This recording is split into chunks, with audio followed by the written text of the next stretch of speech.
What's going on, everybody? Welcome to another brand new installment of Renegades Reviews, exclusively here as always on the Casa D18 Studios channel. I, of course, am your host, the Renegade JJ Williams, and today we're going to be taking a look at a fun one. Today we're going to be taking a look at a Goofy movie starring Bill Farmer, Jason Marsden, Kelly Martin, Rob Paulson, Pauly Shore, Jenna Von Oy, Tevin Campbell, and Jim Cummings.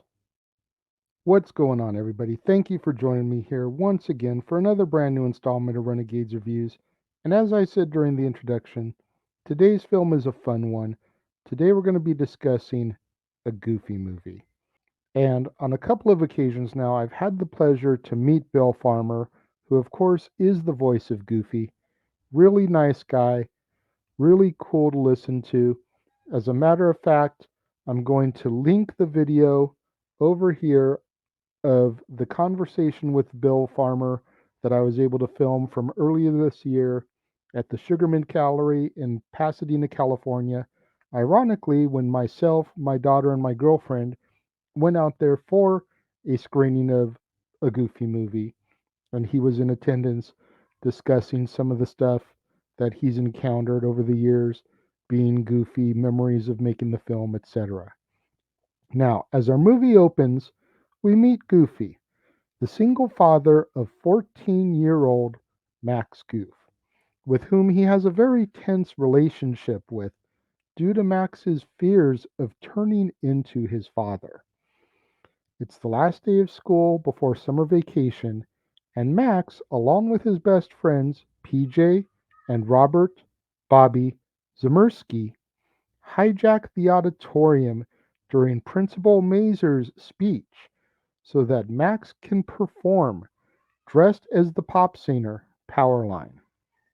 And although he gets in trouble with the principal, the stunt makes Max a school celebrity, and it impresses his love interest, Roxanne, who he then asks to go with him to a party where Powerline's concert will be viewed live on television.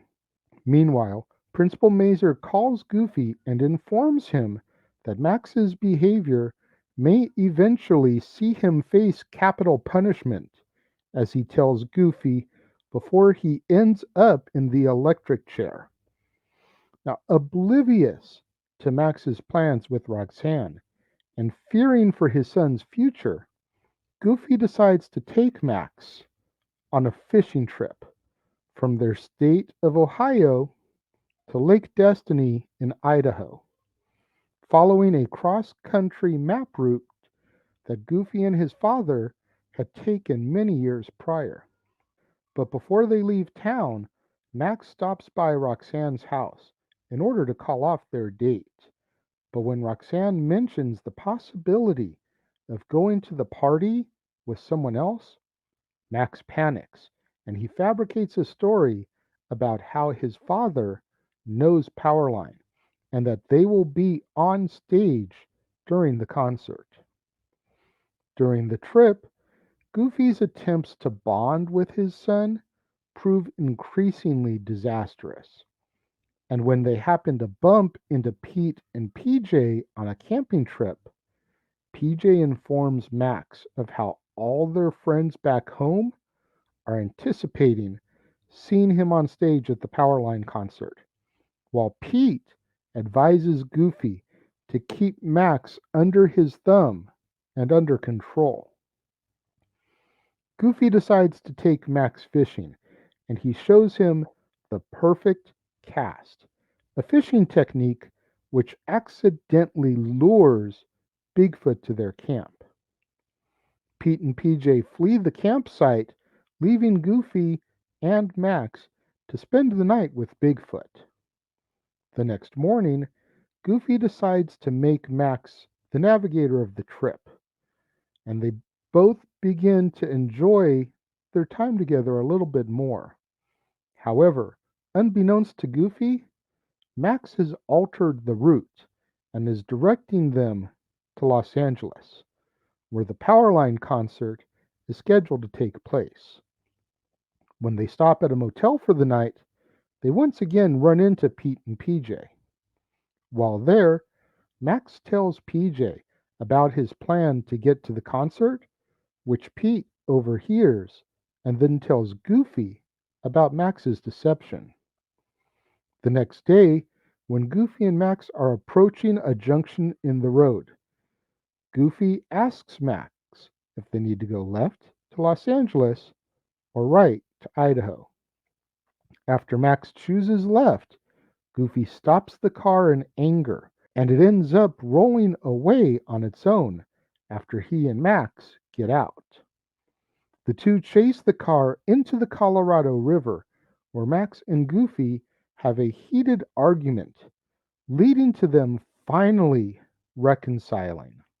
After hearing about Max's promise to Roxanne, Goofy vows to take him to the concert in Los Angeles.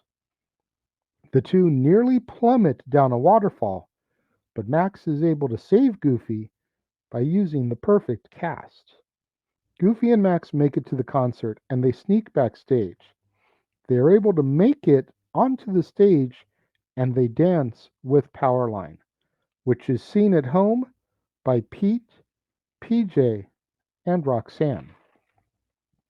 Upon returning back home, Max stops by Roxanne's house in their damaged car, where Max tells the truth finally to Roxanne. She accepts his apology and admits that she had always liked Max, ever since the first time she heard him utter his father's trademark laugh. The car suddenly explodes, ejecting Goofy, who falls through her porch roof. Max then introduces Goofy to Roxanne as our movie comes to its end. So, this is another one. This is one that I only recently discovered within the last 8 years. Despite it being out since 1995, I have only come into this movie in the last 8 years. So I don't hold it in as high of a regard as some people do. This movie is very much a cult classic to the 90s generation. And I'm not knocking that at all. I just don't hold it in the same esteem because I haven't enjoyed it near as long, if that makes sense to you guys. Now, it's totally a product of the 90s. I mean, hell, you've got Jenna Von Oy, Six from the TV sitcom Blossom, and Pauly Shore as voices within it. Pauly Shore was having a really kick ass 90s for a good while there, starting out with his show on MTV called Totally Pauly, going into Encino Man, Son in Law, In the Army Now. This came out right around that time. He had Jury Duty, and then he kind of fell off because people were tired of his shtick. It was always the same thing with Pauly Shore. And it's very much prevalent in a Goofy movie. Now, he's a very small side character. You only see him a little bit in the beginning and a little bit at the end. So it's a small enough of a dose, I think, where people don't get tired of him. But him in the Disney movie in the 90s, definitely a product of the times. Much like Jonathan Taylor Thomas being the voice in The Lion King. You figure Home Improvement was doing huge numbers. JTT, as he was known, definitely a teen heartthrob. The girls loved him. I'm not saying the same thing for Pauly Shore here, but products of the time, man. Disney knew when to strike while that fire was hot. The sad thing about a Goofy movie is that I have realized over the years, and specifically when my daughter, my girlfriend, and I went to go see this film at the Sugarman Gallery, my daughter and I are very much Goofy and Max. You know, I try so hard to bond with her and to spend time with her and to do fun things with her. And a lot of times she would just rather live her own life. And the things that I think are cool, she doesn't think are cool. The things that she thinks are cool, I don't get. And it's just one of those things that I guess happens when you evolve from being a kid to being a parent yourself. All the stuff that you think that was so awesome that you want to share with your kids and the knowledge you want to pass on, they think is so boring. But when they stop and they want you to listen to them, and this is what I like, this is what I'm into, you're like, how is this even a thing? And I've come to that realization here in recent years with watching this film. I still enjoy watching it. I'll still continue to watch it. But my daughter and I are very much the same Goofy Max dynamic here in a lot of ways. What do you guys think of a Goofy movie?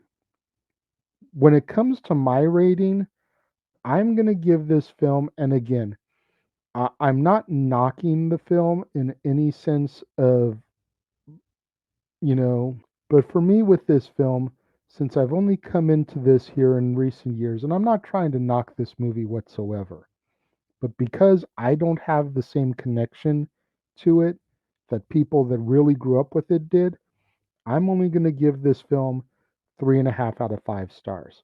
And that's not a knock at the movie whatsoever. I do enjoy it. I do like some of the songs within it. I think it's a good story. I don't know if I would have gone with Goof Troop to be the spin off Disney Afternoon franchise to get a movie. I think back in those days there was a lot more money in either a Rescue Rangers or a Darkwing Duck film, but I digress. 3.5 out of 5 stars, though, for me when it comes to a Goofy movie. What do you guys think out there? Let me know. If you're watching the premiere, leave your thoughts and comments over here. If you're watching on demand later in the day, leave your thoughts and comments down here. Let's engage in that conversation. Let's have some fun with this. We're talking about movies from the Walt Disney Vault. Let's engage in some friendly banter back and forth about these films. Make sure you guys tune in tomorrow, right here on the Casa D18 Studios channel, for another brand new installment of Renegades Reviews. And it's new release Saturday, and I'll be taking a look at the Netflix original film Spiderhead, starring Chris Hemsworth, Miles Teller, Journey Smollett, Tess Holbrook, Mark Pagudio, and Nathan Jones. You're not going to want to miss out on that. Right back here on the Casa D18 Studios channel, right back here on an all new episode of Renegades Reviews. As I said, new release Saturday, Netflix original film, Spiderhead. You're not going to want to miss out. To all my loyal fans and viewers out there, thank you for joining me and tuning in today. Make sure you like this video, smash that like button, make sure you're subscribed, make sure that notification bell is turned on so that you get alerted to all my videos when they drop. Make sure you share this video with your family, friends, loved ones, movie lovers, Disney lovers, animation lovers, Pauly Shore fans, if you know any still. Get this video out there. Anybody who you think would enjoy it, help boost up my visibility in the YouTube algorithms so I can eventually get monetized, make some money on this endeavor. Once again, thank you to everyone who tuned in and joined me here today, and I will see you guys next time.